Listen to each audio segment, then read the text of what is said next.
The Liquor Cabinet Radio Show. This is Bobby Love. Bobby Love in the goddamn house. Let's clap it up for Bobby Love. What's up, man? Bobby Love. Hey. Bobby Love. What's happening? You know there's another Bobby Love out there who used to date Jesse Ortiz. Oh, I do know. Fuck yeah. You remember him?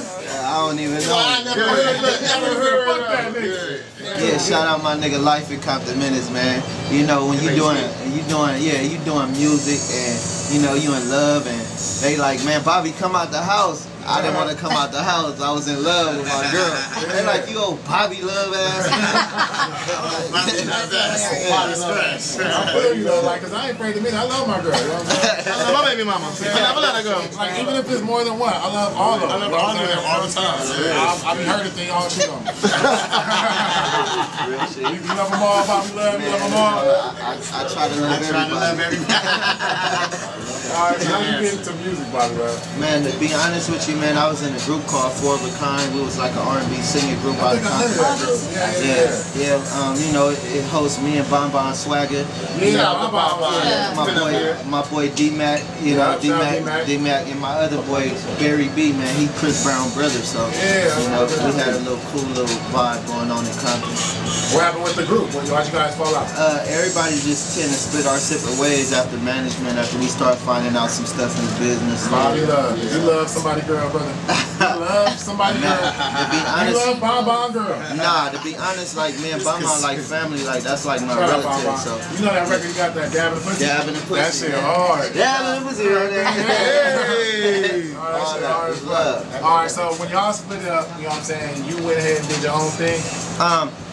I kind of took a break, bro, to be honest. Like, music was everything, but I kind of fell out of love with it because I was doing it at a young age, and it was like, damn, man, I thought I was going to be just that nigga, you know, in the group, and we was going to blow up to be just a successful sensation, but, you know, everything went, you know, different ways, and then when I got back into the music, I never, like, really stopped. I just, like, stopped being an artist. I just started, like, getting in the studio and recording and making music.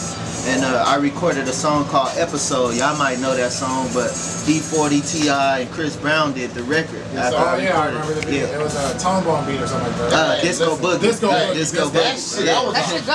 Yeah, I love that song. Yeah, so me and Chris Brown, we lit our flame. You know, that's my brother too. So and yeah, you know, there you go right there. So you sold the record? Huh? You sold the record? Yeah, I kind of didn't sell it. It was kind of like, you know, E40 hit me on Twitter. I went to a video shoot with his son, Droopy, my nigga Droopy. Shout out Droopy. But I went to a video shoot and like Droopy, like a cool ass nigga, like he was ducked off by himself, drinking on his Carlos Rossi. Was he in that group? What was that group? The Fetty Fed Fetchers or some shit. Hey Droopy, don't get mad if I don't know the name, my nigga. But I remember him. He made beats too, right? Yeah, he made beats. So yeah, Droopy like was like, man, you know, I do my thing too, and I'm like, man, my Instagram ain't popping because you know I'm at a video shoot and everybody looking like who that next nigga, and he like, you know what? To be honest, my shit ain't popping too, but he 40 my daddy. I'm like, what? I'm like, yeah, man, well, shit, man, I'm gonna get home and I'm send you some shit, man. Tell me what you think. First record, I sent him Episode. He hit me back like, bro, man, I can't fuck with that. I'm like, damn, I sent the wrong record. He was like, nah, but I'm gonna see if my daddy can. So like a day, two later, man, E40 hit me up on Twitter himself, like found my shit and hit me up. And then was like, yo, call in. I'm like, man, this ain't no fucking E40. Because I'm like, man, what the fuck you doing calling me? So, you know me, I did my research. I went on his page. I seen the blue check. I'm like, damn, this E40. So I called in, like, what's happening? He like, man, I like that record Episode, man. It's banging. I want to make it my single. I'm like, you serious? I'm like, man, whatever you want to do with that motherfucker. Like, whatever. I don't care. I just need to get on.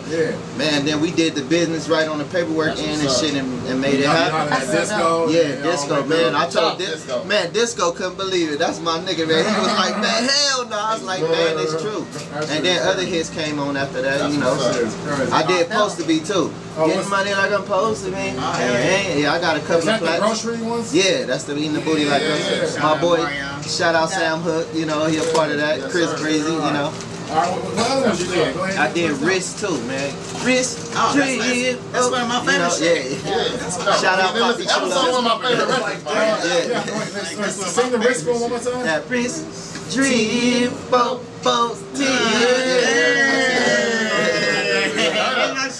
You know, you see Chris Brown bless the nigga with the OHB ring. You know, everybody in the squad, we OHB down, out here balling, out here bracking. What's OHB mean? Overhand biscuit, I'm just playing. Nah, it's out here balling. Out here balling. Yeah, That shit hard. Yeah, 100 billion. Yeah, I'm definitely gonna steal that.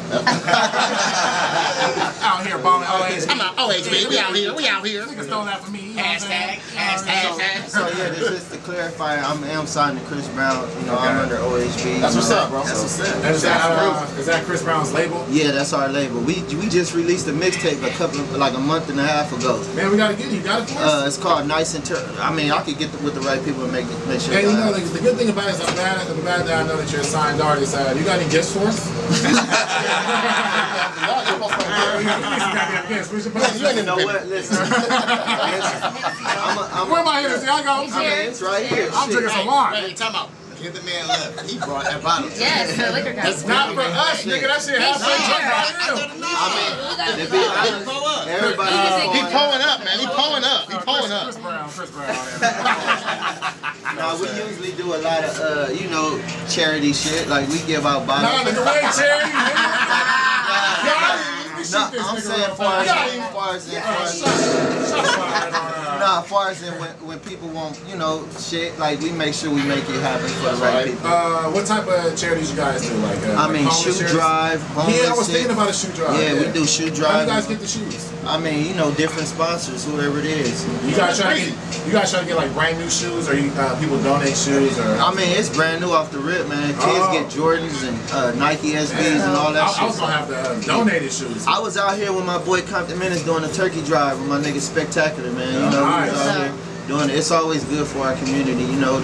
If you got a little something, I ain't fucking rich, but if I got a little something, I'm gonna give it back to the needy. And then, no, that's real shit. I wanted to ask everybody this question. It was on my mind, but you brought it up and it reminded me of it.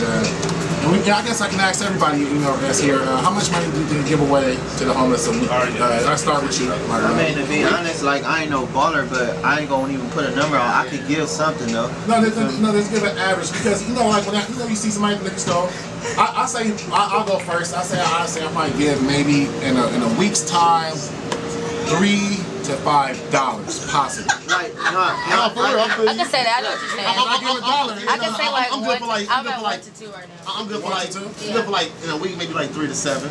no, week? Look, Not right now. I haven't given. I got one bum hit me up all the time. I go to a lot of liquor stores. Definitely know. The niggas like, what you need? You need some Andy Tire? Yes, Sandra. I always give Sandra $1. Go ahead, but believe it or not, like when I'm out and I'm feeling good, like say I go out like 7 days a week, and I see different people, bro. I see like people that's just out here.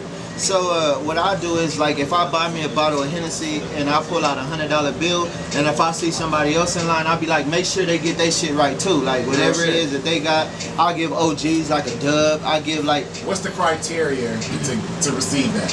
You got to be dressed fucked up or. Nah, I mean it could be a some woman or older. Young. Honestly, like it's just our people. It's a feeling. Yeah, it's just a feeling that comes So over. whoever's back there. Yeah, it's a vibe. Are you like, hey, like I'm feeling good. I want to bless you right now. Oh, cuz, I'm about to get this shit. Oh, you ain't getting no money. You had to crip for blood for your. I don't give no bum women nothing. Nah. You don't get bum women? But you get bum men? Wow. Yeah. I went to say that because I don't know. I'm gonna keep it real. We gotta talk about that. That's deep. All right. Yeah, you can say that. I don't know. So Bobby Love, we gotta ask you this. You gotta give us like a chronological order of your mixtapes since you've been solo, since you got out of your group. Okay. Have you just been selling songs and you're just now getting to your own tape or album, or you've been doing this for a while? You know what I'm saying? Let us know. I've been doing this shit. Like I said, I was in the group, and then when I got solo in like 2008, I just said, fuck it, you know what, I'm gonna just start recording music. So when I started recording music, everybody knew that I was like a hot nigga, like a hot R&B nigga from Compton. Yeah. I mean, you got rappers up the ass, but it's like when it come down to R&B shit, and then I just start sending like little tapes and little shit just out there. Did you like drop like any specific tapes like Bobby Love Volume 1? Nah, hell nah, man, hell nah. To be honest, like if you ain't got a name for yourself, then that shit don't matter to the street. Like, they don't even want to hear it. So are you currently working on your first one? Yeah, what I did was, I'm gonna tell you some smart shit, and if you grinding out here, I mean, take heed to this. I found a CD man that was making burnt CDs and shit. You know, everybody ain't fortunate to go pull up at the whatever, you know, the stores to buy the CDs. So I was finding mans that selling the swap meet, tell everybody, hey man, here go my CD, man, it's Bobby Luv. Oh man, you my nigga, man, for sure. And then he asked me, like, I gave my number, I gave my CD. He was calling every week, like, man, look, they been getting your shit, man. Everybody been getting it. So, like, bro, like, can you give me some more? And then every time I feel like I'm gonna drop a mixtape, I go find that same burnt CD, man, and I give him that CD. So how many mixtapes have it been? Give it to us in chronological order. To be honest with you, I release the same songs over and over and over again. So it's been one mixtape too. Yeah. You want to know why though? It's called Bobby Luv CPT. It's just me being the reason why I release the same songs over and over. Like, I don't consider me being worldwide or even like nationwide. Like, they hear me a rap or fucking writing music and all that shit. But like Nelly, for instance, he worked country grammar for like 3 years. Like, you know, really. You gotta fucking work a song for people to realize that that's what it is. And somebody gonna pick it up. After a while, they keep hearing it, keep hearing it, and keep hearing it. Now everybody's singing a song. You can't keep, like, as an artist, as a new artist, you can't keep dropping new music. For the simple fact is, ain't nobody gonna be able to say, man, damn, I remember his last shit. They can say that if they're a real, true, diehard ass fan. But you ain't even to that level for them to be that true diehard fan. So you just gotta keep releasing your shit. The same one, just call it another name. What song? Episode. I release Episode on my own too, and they got a lot of feedback. I got my own version of that record too. And then I ain't never did like Risk and all that remixes and shit, but I did my own little thing, and I just kept releasing my same old songs, and now everybody's singing when I go do a show. Everybody know that song, and it make me feel like, okay, I'm the shit now. I come out with a brand new ass mixtape 2-3 months later, and then I go do a show 4-5 months after that. Ain't nobody gonna know the song. And I'm recording all new records that I just dropped, so it ain't gonna make no sense. This is the Liquor Cabinet Radio Show.